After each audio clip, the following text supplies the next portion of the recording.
10가지 사랑 이야기 세 번째 시간입니다. 세 번째 시간, 하나님은 무엇을 원하십니까? 우리 아버지 하나님에 대해서 여러분과 함께 하나님의 말씀을 나누도록 하겠습니다. 오늘 출애굽기 34장 6절 말씀을 읽겠는데요, 세 번역으로 화면을 보면서 함께 읽어보겠습니다. 주님께서 모세의 앞으로 지나가시면서 선포하셨다. 주는 자비롭고 은혜로우며 노하기를 더디하고 한결같은 사랑과 진실이 풍성한 하나님이다. 아멘. 하나님은 자기 스스로를 이렇게 표현하고 있습니다. 자비롭고 은혜로우며 노하기를 더디하고 한결같은 사랑과 진실이 풍성한 하나님이다. 그렇게 표현하고 있습니다. 여러분, 이 오른쪽 그림이 보이십니까?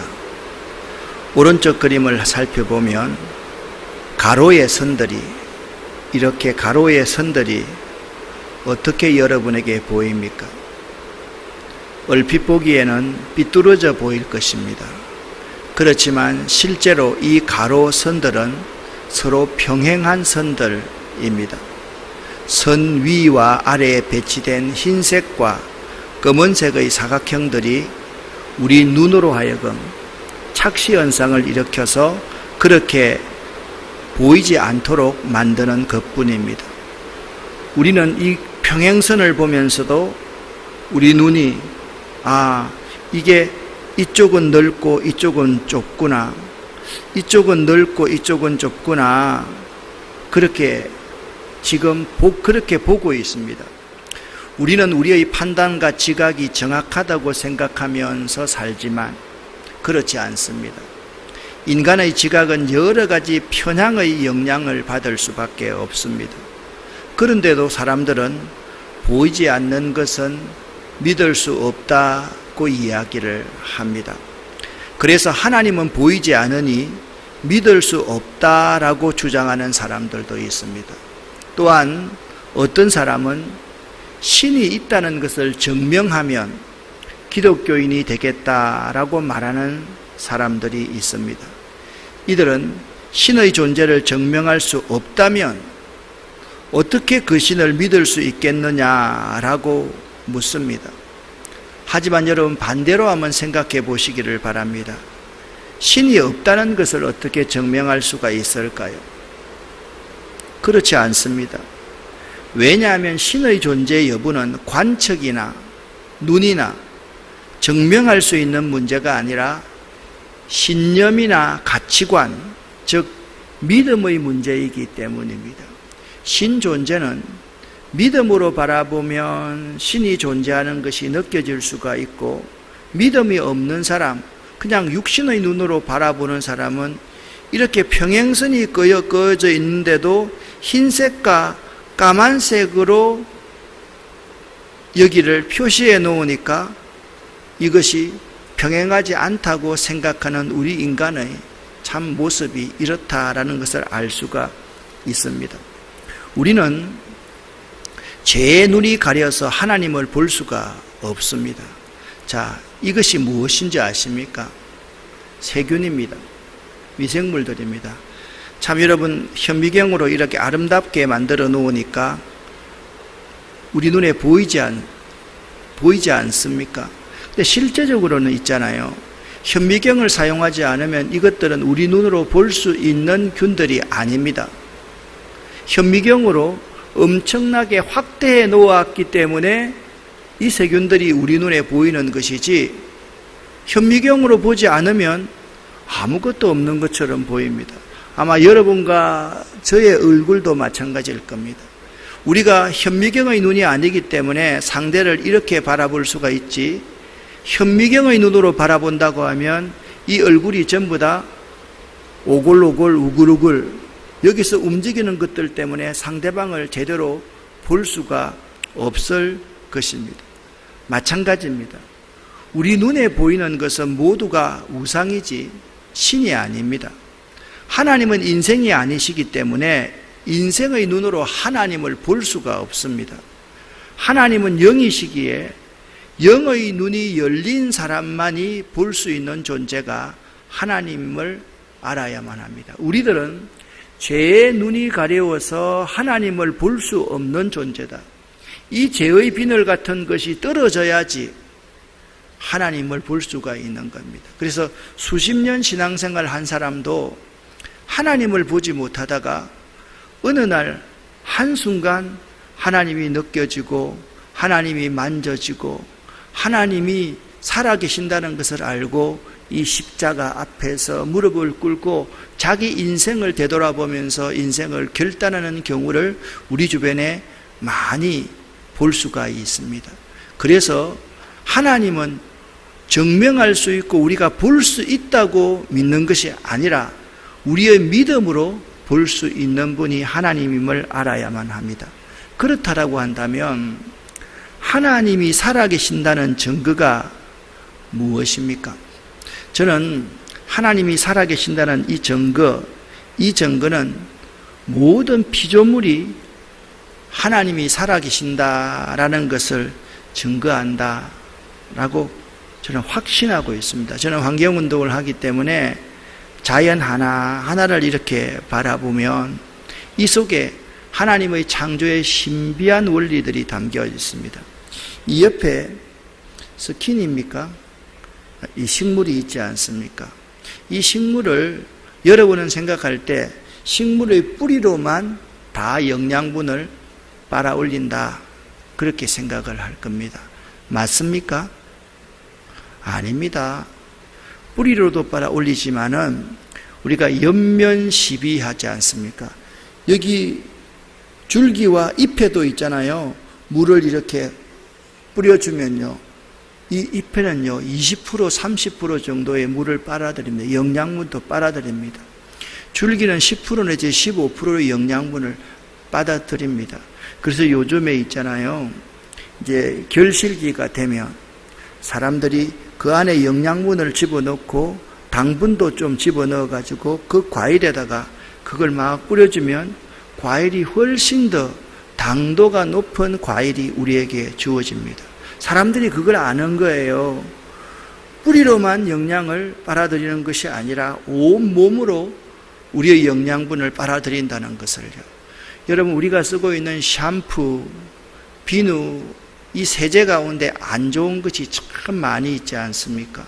안 좋은 성분들이 들어있는 것이 참 많이 있습니다. 그래서 우리 교회는 그런 세제, 그런 비누들을 쓰지 않기 위해서 환경 비누를 만들어서 미생물 비누를 사용합니다. 그것 가지고 머리끝부터 발끝까지 다 우리는 씻으면 그것이 우리의 몸을 좋게 할 뿐만 아니라 물도 좋게 만들기 때문에 그 대안입니다.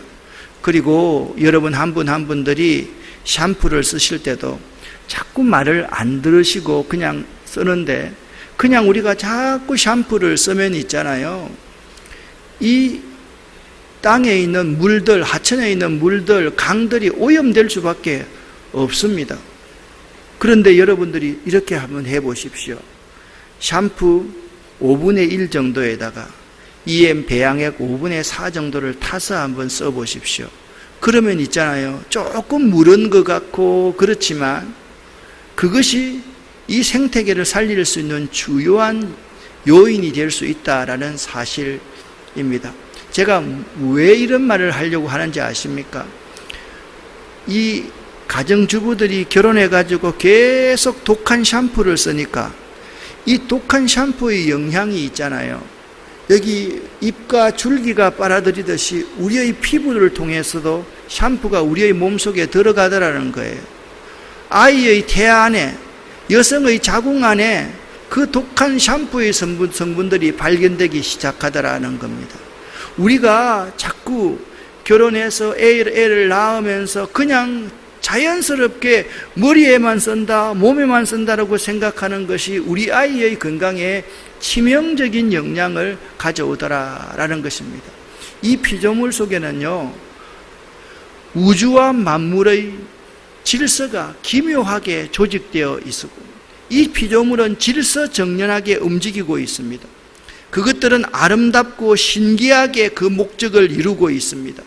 이러한 우주 만물 가운데 어느 것도 저절로 생긴 것이 없습니다. 창조주의 창조에 의하지 않고서는 생길 수 없는 것이 만물인 것입니다. 이제 다시 만물을 한번 잘 살펴보시면 이 만물 속에 하나님의 마음이 담겨 있고 하나님의 형상이 담겨 있고 이 만물 속에 이 만물의 질서 가운데 하나님의 모습들을 발견해 나갈 수가 있다라는 것입니다. 현미경으로 봐야 보이는 미생물들이지만 그냥 보면 안 보이지 않습니까? 그런데 그것이 없는 것이라고 말씀드렸습니까? 아닙니다. 보이지 않다고 해서 없는 것이 아니다. 이 피조물 속에 하나님의 신성이 내포되어 있다라는 점을 여러분이 알아야만 됩니다. 두 번째, 사람의 양심이 하나님이 계시다는 사실을 증거하고 있습니다. 짐승에게는 양심이 없고 사람에게만 양심이 있는 것이 사람만이 하나님의 뜻대로 살도록 창조되었음을 우리에게 보여주고 있습니다.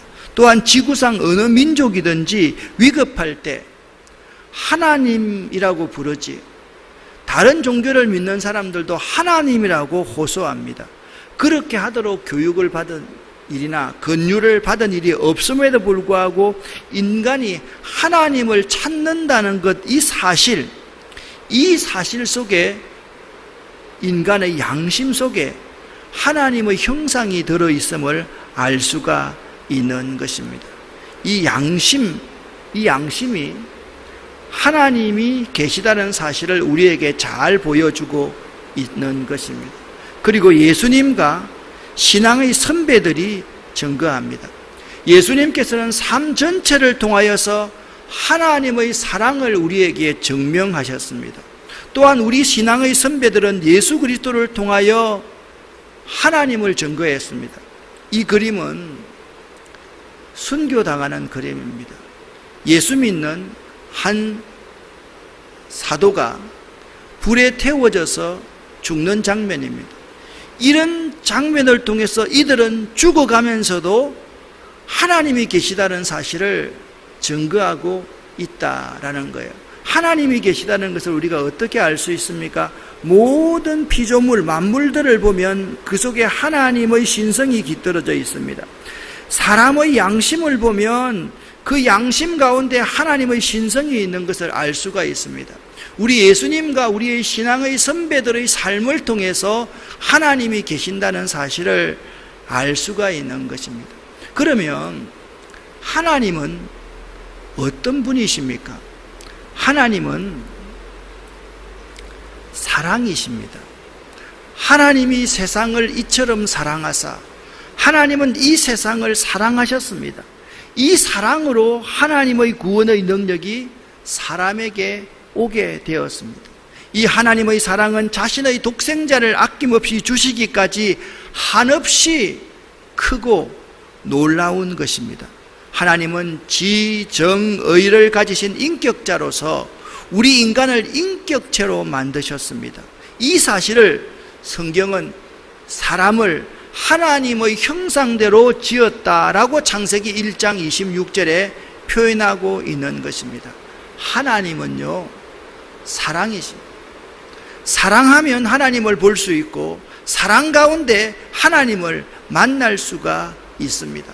그래서 요한일서 4장 16절 말씀은 사랑 안에 거하는 자는 하나님 안에 거하고 하나님도 그 안에 거하느니라, 그렇게 말씀하고 있습니다. 그래서 하나님은요, 우리 인간을 사랑하시기에 인간과 교제하기를 원하십니다. 사랑 안에서 교제하기를 원하십니다. 서로 사랑의 관계에 있기를 원하십니다. 지금도 하나님은 우리에게 다가와 계십니다. 우리가 우리의 마음의 문을 열기만 하면 그분은 크신 사랑으로 우리 속으로 쑥 다가오실 것입니다. 두 번째, 하나님은 어떤 분이신가? 하나님은 절대자이십니다. 지상의 모든 것은 상대적으로 존재하지만, 여러분, 상대적이라는 것은 국어사전적인 의미로 어떤 뜻을 가지고 있느냐 하면, 다른 것과 서로 맞서거나 비교되는 관계에 있는 것이 상대적이다라고 그렇게 말을 합니다. 그러니까 지상의 모든 것은 다른 것과 서로 맞서거나 비교되는 존재가 지상의 모든 것입니다. 그러나 하나님은 절대자로서, 초월자로서 비교할 수 있는 분이 아닙니다. 인간이 비교할 수 있는 것, 인간이 맞설 수 있는 분이 아닌 절대자임을 알아야만 하는 것입니다. 그 절대자인 하나님이 창조주가 되셨고, 우리는 피조물이 되어서 이 땅에 하나님의 도움으로 살아갈 수 있는 존재가 우리의 인간인 것입니다. 자, 하나님은 사랑이시다라고 말씀을 드렸습니다. 하나님은 절대자이시다라고 말씀을 드렸습니다. 세 번째, 하나님은 어떤 분이신가? 하나님은 영이십니다. 저는 사실 하나님이 영이시다라는 사실을 좀 비교적 잘 이해하게 되었습니다. 저는 결혼하고 나서 있잖아요, 제 아내에게 이런 말을 했습니다. 솔직하게 말했습니다. 당신, 우리 아버지 엄마가 당신 아버지 엄마 같으냐고 물어봤습니다. 아니라고. 나도 그렇다고. 당신 어머니 아버지가 내 어머니 아버지 같지 않다. 그런데 당신과 내가 결혼했으니까 시아버지를 아버지라고 부르고 시어머니를 어머니라고 부르고 장인 어른을 아버님이라고 부르고 장모님을 어머님이라고 부르게 되는 것입니다. 이처럼 전에는 아무런 관계가 없던 그분이지만 내가 사랑하는 그 사람과 결혼했을 때 그 사람의 아버지는 나의 아버지가 되고 그 사람의 어머니는 나의 어머니가 되는 것처럼, 내가 주 예수 그리스도, 예수를 신랑으로 맞이하기 전에는 하나님이 나의 아버지라고 고백할 수가 없었습니다. 그런데 어느 날 내 속에 예수 그리스도가 오셔서 예수 그리스도가 내 인생의 주인이시요 나의 구원자라는 사실을 고백하고 나니까 내 속에 하나님의 영이 와 계시는 겁니다. 그래서 하나님의 영으로 말미암아 하나님을 아빠, 아버지라고 부를 수 있게 되었다라고 성경은 우리에게 증언하고 있는 것입니다. 하나님의 성령이 아니고서는요, 하나님을 나의 아버지라고 부를 수 없다. 그렇게 성경은 우리에게 분명히 말씀하고 있습니다. 성경은 로마서 8장 15절에 이렇게 말씀하고 있습니다. 누구든지 하나님의 영이 아니면 하나님을 아빠, 아버지라고 할 수 없다라고 말씀하고 있기 때문에 그렇습니다. 여러분이 있잖아요, 하나님 아버지여 이렇게 부르잖아요. 그러면 여러분 속에 누가 계시다고요? 하나님의 영이 계시다라는 거예요. 그래서 하나님은 영이시기 때문에 영으로서 하나님을 아빠, 아버지라고 부를 수 있다라고 그렇게 말씀하고 있는 것입니다. 그리고요, 하나님은 이런 분이십니다. 거룩하시며 의로우시며 인자하신 분입니다. 사람들은 자꾸 있잖아요, 하나님을 사람처럼 생각하는 경우가 참 많습니다.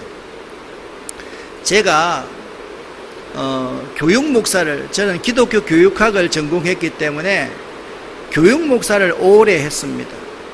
제가 목동 같은 데 이렇게 있을 때 조그마한 아이들이 와가지고 나한테 손가락질을 이렇게 하면서 자기 아빠 엄마한테 이런 말을 하는 겁니다. 저거 하나님이다. 저거 하나님이다. 여러분, 그 아이가 불경한 말을 하는 것이 아닙니다. 그러니까 저 사람 목사라는 말을 아이들의 입장에서는 저거 하나님이다 라고 그렇게 말을 하는 것입니다. 아이들이 어릴 때는요, 신인동형론적으로 생각하고 하나님이 사람처럼 생각을 합니다. 그래서 꼭 하나님이 사람인 것처럼 그렇게 생각하면서 믿음을 배워갑니다. 근데 우리가 성장하고 나이가 들어가고 신앙생활의 경륜이 쌓여짐에 따라서 하나님은 인간이 아니다라는 것을 깨닫게 됩니다. 이것이 굉장히 성숙한 관점의 신앙입니다. 그분은요, 사람이 아닙니다. 그분은 죄를 모르시고요, 도덕적으로 온전하신 분이십니다. 사실 그분에게는 도덕이라는 것이 성립이 되지 않습니다.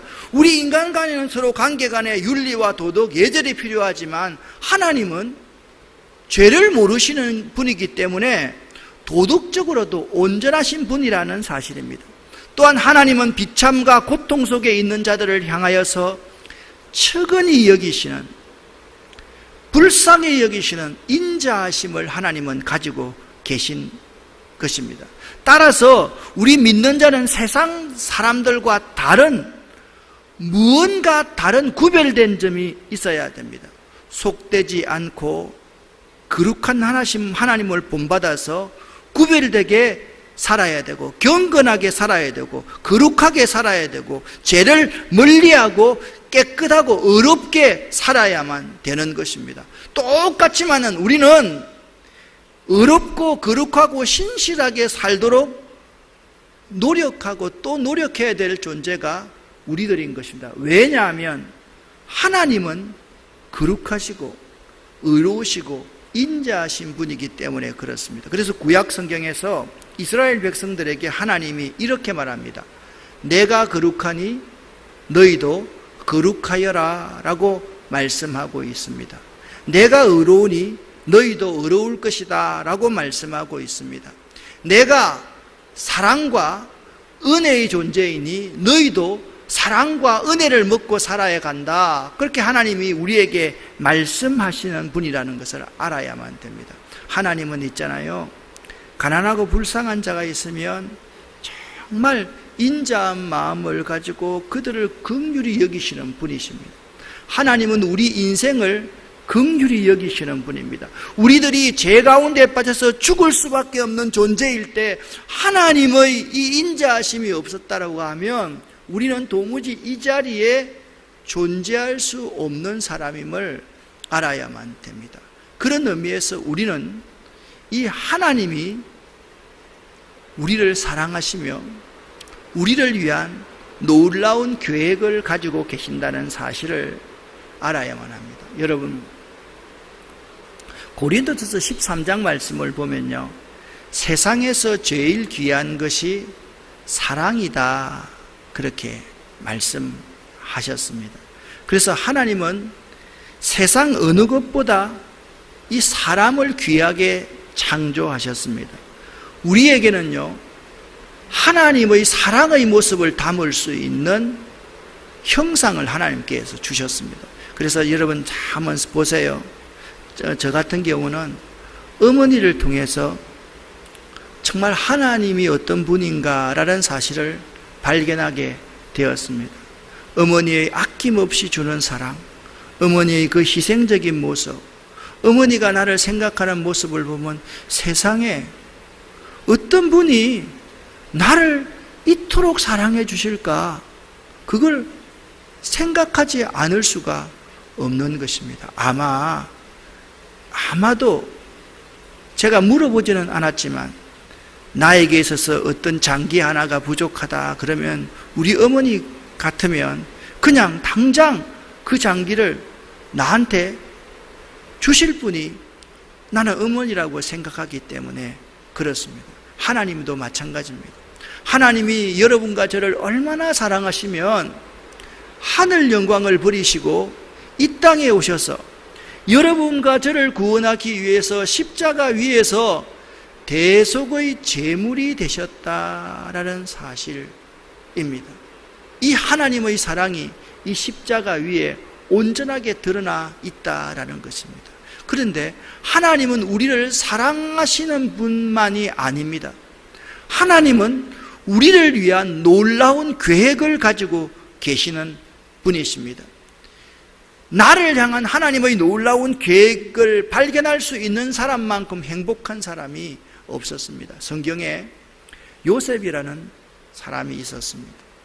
요셉은 어릴 때 형들의 미움을 받고 감옥 생활도 하고 참 고생을 많이 했던 청년입니다.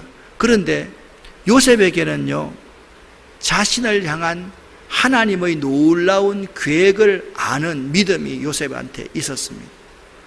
나를 향한 하나님의 놀라운 계획을 알고 있었기에 요셉은 나중에 이렇게 말합니다. 형님들, 당신들이 나를 죽이려고 했던 것, 그거 생각하지 마십시오.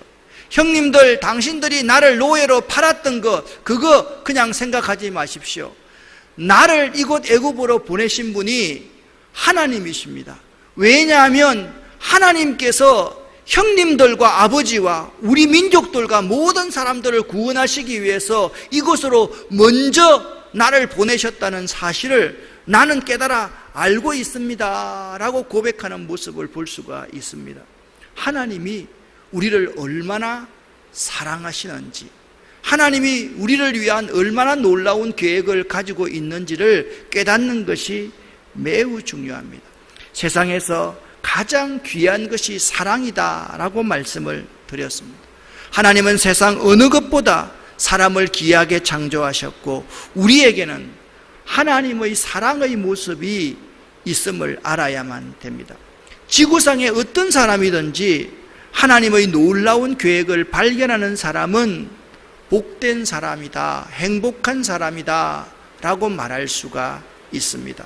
그런데 자, 오늘 결론적인 말씀입니다. 우리들이요, 신앙생활을 하면서 우리의 믿음의 대상이 누굽니까? 우리 믿음의 대상이 예수 그리스도입니까? 아닙니다. 믿음의 대상이 삼위일체 하나님이다 라고 고백해야만 됩니다. 우리의 믿음의 대상은 하나님입니다. 아버지 하나님입니다. 이 아버지 하나님에 대해서 잘 모르는 사람들이 너무나 많습니다. 그리고 하나님에 대해서 관심이 없는 사람들이 참 많이 있습니다. 그래서 우리 주변에 하나님에 대해서 잘 모르기 때문에 일어나는 여러 가지 일들이 있습니다. 자, 이거 세 가지를 여러분에게 말씀드리려고 하니까 여러분이 잘 마음에 새겨두시기를 바랍니다. 여러분과 제가요, 하나님에 대해서 잘 모르면요, 첫 번째, 항상 불신과 의심의 삶을 살아갑니다. 그러니까 하나님에 대해서 잘 모르면요, 모든 것을 불신하고 의심하는 거예요. 그런데 아버지 하나님에 대해서 잘 알게 되면요, 믿음이 생겨요. 순종할 수 있어요. 그것이 하나님을 잘 아는 사람과 하나님을 모르는 사람의 차이라는 거예요. 여러분, 혹시나 여러분들이 있잖아요, 불신과 의심의 삶 가운데 살아가는 사람이 있습니까? 부정적인 삶을 살아가는 사람이 있습니까? 내가 하나님이 누구인가에 대해서 잘 연구하면 내 불신, 내 업신 없이 할 수 있다라는 점을 여러분 명심할 수 있기를 바랍니다. 또 한 가지입니다. 우리가 하나님을 잘 모르기 때문에 우리 자신 주위에 일어나는 일들에 대해서 이해하기가 어렵습니다. 내 주변에 일어나는 일들에 대해서 자꾸 퀘션 마크를 붙이고 이해하기가 어렵습니다. 그런데 하나님은 이 세상을 섭리하고 다스려 가시기 때문에 우리 자신이 이해하지 못하는 일 가운데 합력해서 선을 이루시는 분이 우리 하나님임을 알아야만 된다라는 거예요. 여러분, 하나님을 잘 알면요, 내 주변에 일어나는 일들에 대해서 이해가 됩니다. 내가 살아가다가 어려움을 당했습니다. 다쳤습니다. 나한테 어려움이 왔습니다. 그때 깨달아집니다. 아하, 하나님이 나를 이렇게 이끄시기 위해서 나에게 이런 어려움을 주셨구나. 그게 깨달아집니다. 그 깨달아지면요, 하나님의 사랑이 이해가 되는 거예요. 하나님의 은혜가 이해가 되는 거예요. 하나님의 섭리가 이해가 되는 거예요. 그러면 더욱더 그 어려움을 통해서 하나님과 더욱더 가까이 갈 수 있고 하나님을 이해할 수 있게 된다라는 것입니다. 세 번째, 하나님을 잘 모르면요, 인생을 살되 방향 감각 없이 살기 때문에 그릇된 행동을 하기 쉽다라는 것입니다. 그래서 사람들이 있잖아요, 삶의 지향점을 바로 세우지 못하는 사람은 하나님의 속성, 하나님에 대해서 잘 모르는 사람이다 라고 생각하시면 됩니다. 많은 젊은이들이 있잖아요. 왜 방황하는지 아십니까? 그 방황하는 이유가 뭔가 하면 하나님을 잘 모르기 때문에 그렇습니다.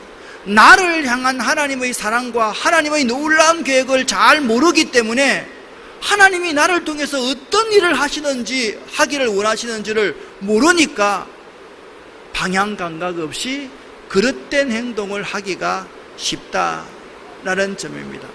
사랑하는 여러분, 하나님과 하나님의 성품에 대해서 모르기 때문에 혹시나 이 자리에 불신과 의심의 삶을 살아가는 사람들이 있습니까?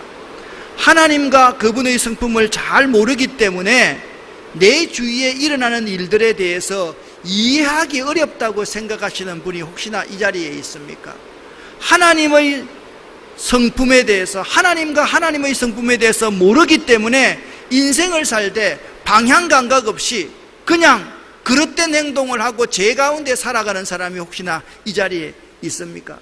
우리가 가질 수 있는 가장 위대한 생각은 우리 아버지 하나님에 대한 생각입니다.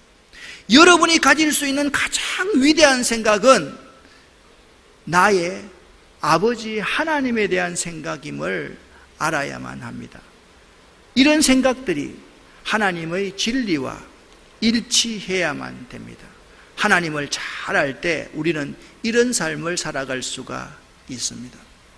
우리의 믿는 믿음의 대상인 하나님을 잘 알아야 됩니다. 그렇게 될 때 우리는 참 예배를 드릴 수가 있고 진정한 그리스도인의 삶을 살아갈 수 있다.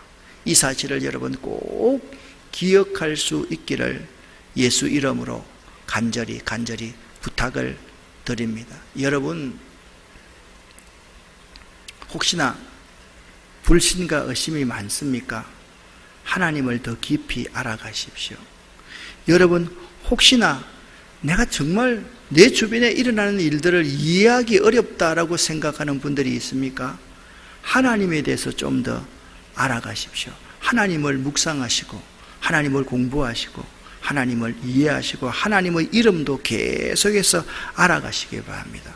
혹시나 여기 그냥 적당히 대수롭지 않게 인생을 방향 감각 없이 살아가는 사람이 있습니까? 하나님을 좀 더 깊이 알 수 있는 여러분이 될 수 있기를 예수 이름으로 간절히 부탁을 드립니다. 기도하겠습니다.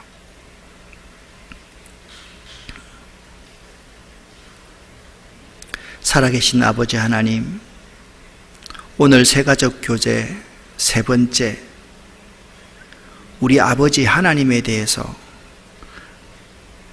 배울 수 있게 도와주셔서 감사합니다.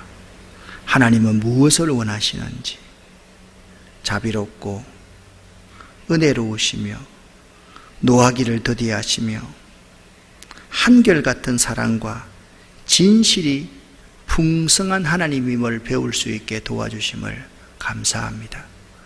혹이나 하나님을 잘 몰라서 불신과 의심 가운데 있는 분들이 여기에 있습니까? 혹이나 하나님에 대해서 잘 몰라서 내 주변에 일어나는 일들에 대해서 이해할 수 없다라고 생각하는 분들이 있습니까? 방향 없이 그냥 대수롭지 않게 살아가는 분들이 있습니까? 오늘 이 시간 하나님을 좀 더 깊이 알 수 있는 은혜를 저희에게 허락하여 주시옵소서. 비가 많이 옵니다. 이 비를 이길 수 있는 믿음을 주시고 하나님께 기도할 수 있는 저희들 될 수 있도록 도와주시옵소서.